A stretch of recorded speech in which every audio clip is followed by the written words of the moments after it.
Hello everyone, my name is Sohail. I'm a White ClickUp consultant. I also own and operate a workflow consultancy business. In today's video, my focus is to showcase the benefits of using a work management tool like ClickUp to achieve work-life balance. For today's example or today's video, I have used grocery shopping as one of the duties towards the family. How I put that grocery list into ClickUp within my workspace. Second thing is about gym routine which I follow, how I put my gym routine or task in ClickUp in the same workspace, and obviously there is work related task into the workspace. So if you can look at the screen, there are three. So on the left hand side, I'm not going to talk about structure or anything today. I wanted to keep the video very short. So I have created a folder, work life balance.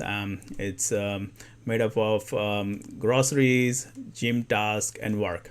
So obviously, I don't know if you have seen my previous videos on how, related to professional work and workflows and things I do in ClickUp.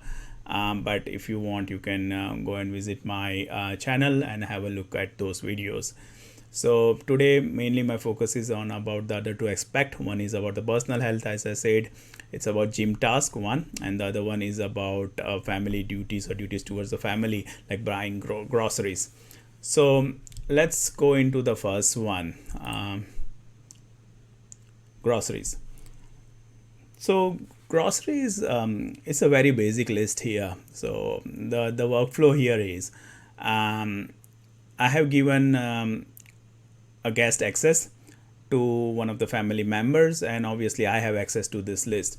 So whenever we are in a need of a grocery, it's not an assigned duty or there is not a particular workflow, but what we do is just go to this list and create a task and just say there is already one list you can see, but let's just, for example sake, let's just create one grocery list for week ending 25th of Feb. Okay, so now I've created this list, and anyone who has full access to the list can create the task. So within that, I just create subtask. We want cheese, we want butter, we want milk, then let's say we need bread, and let's say in the bread we need a particular variant.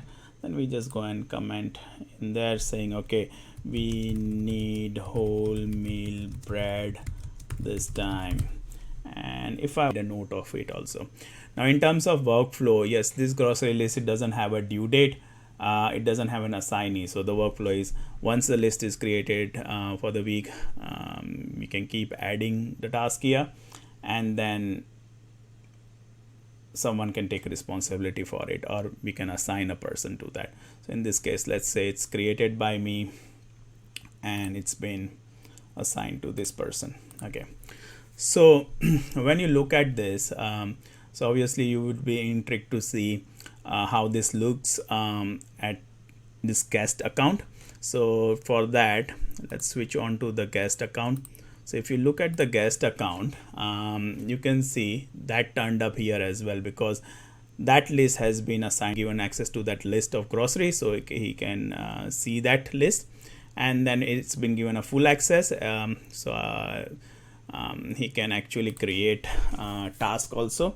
So let's say he added another, say, grocery list number 3, and that way if you go back to the account and he assigns this task to this guy, and then if you go in here to the next to that screen, you can see that came in. It just takes a second to refresh. So see, it's here, grocery list number 3. So it works either way, because it's a family task. It doesn't have to have a due date. It's not like defined workflow. It's just you need to have a place to have the list, and then and we are flexible in terms of updating who is going to buy what in there. So let's move on to the next one, which is gym task. So now gym task is different to grocery list, because gym task is about my personal health. So again, this is just an example I have made for today's explanation. But let's say there is workout day 1, 2, 3, 4, 5, and I'm the only person doing this task, and so I define the task, I define the workflow, because it's for myself, and I define and manage the task. Okay, so let's say I select workout day number 1. So on my first day of the week in the workout, I have this task, 20-minute cardio, 50 push-ups, 50 sit-ups, biceps workout on that day. So for that, I need to have, because now again we are talking about tasks which are bound by a particular day, and then so I put in the due dates, I put in the estimates, how much estimates it's required, and then I can track time also. So for example, this 20-minute cardio, I have estimated 20 minutes, and the due date is this Thursday on the 24th of Feb.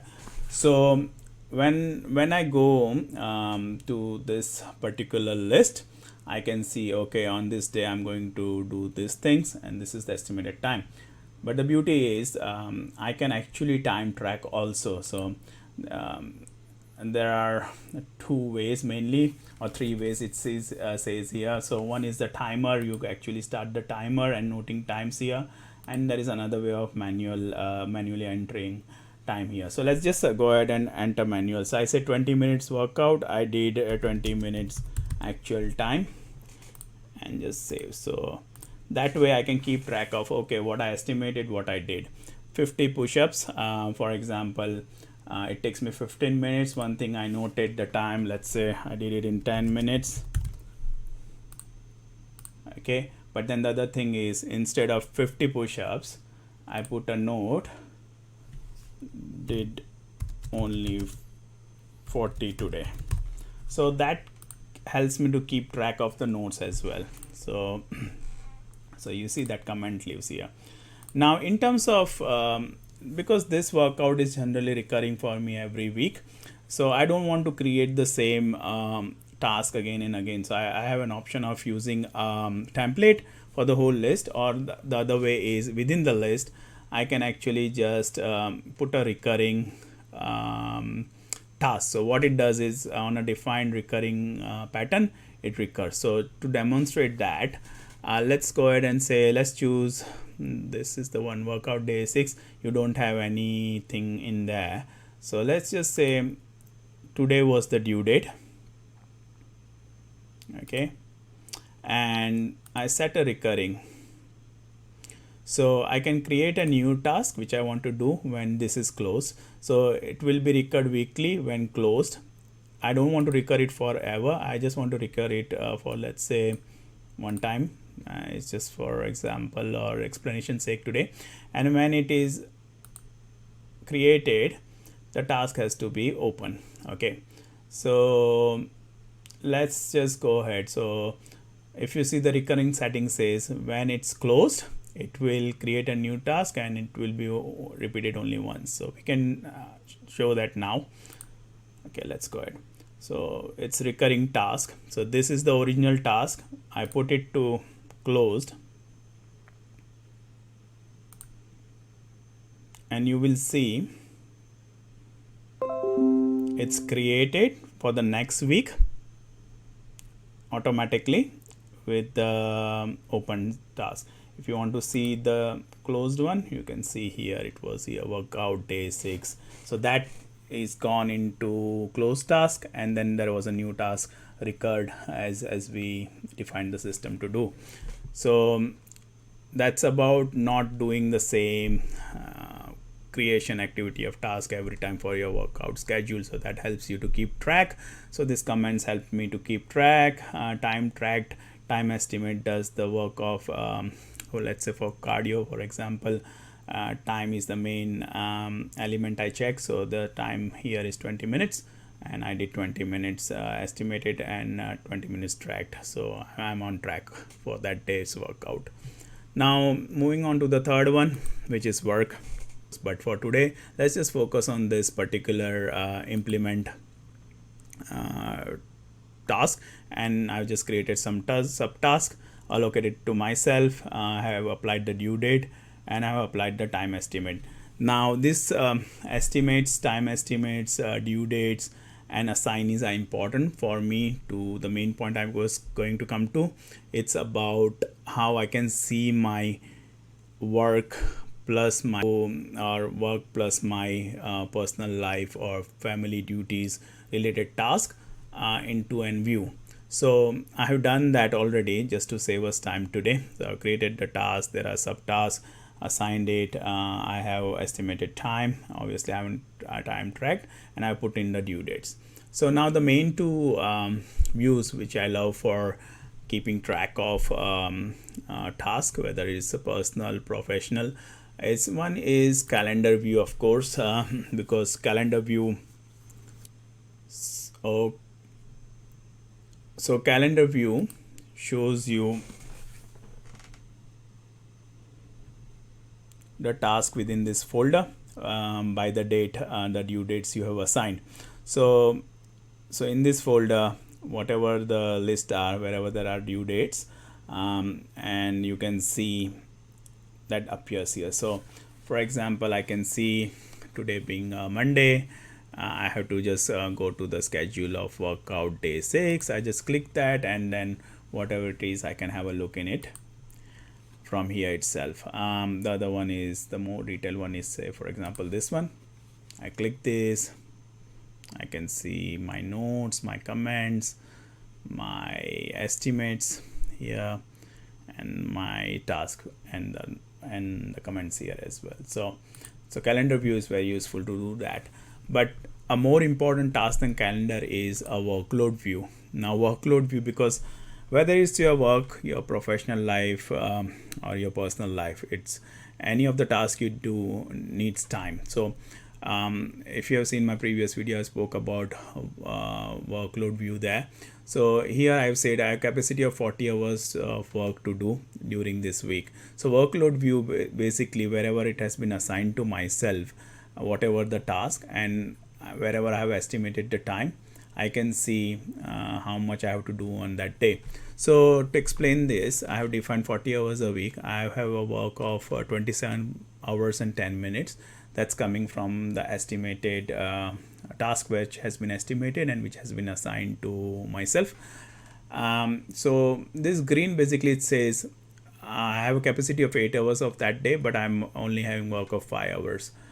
I have 8 hours of capacity, the orange one says, and I have 8 hours of capacity and I have 8 hours of work.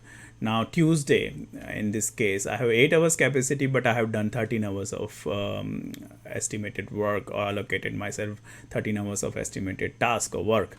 So when I look at that, okay, I look at this and say what to do. So I can move this to a day where I have capacity to do that. So let's say I don't have time for workout on this day, so I take this 3 hours and put it on a Friday.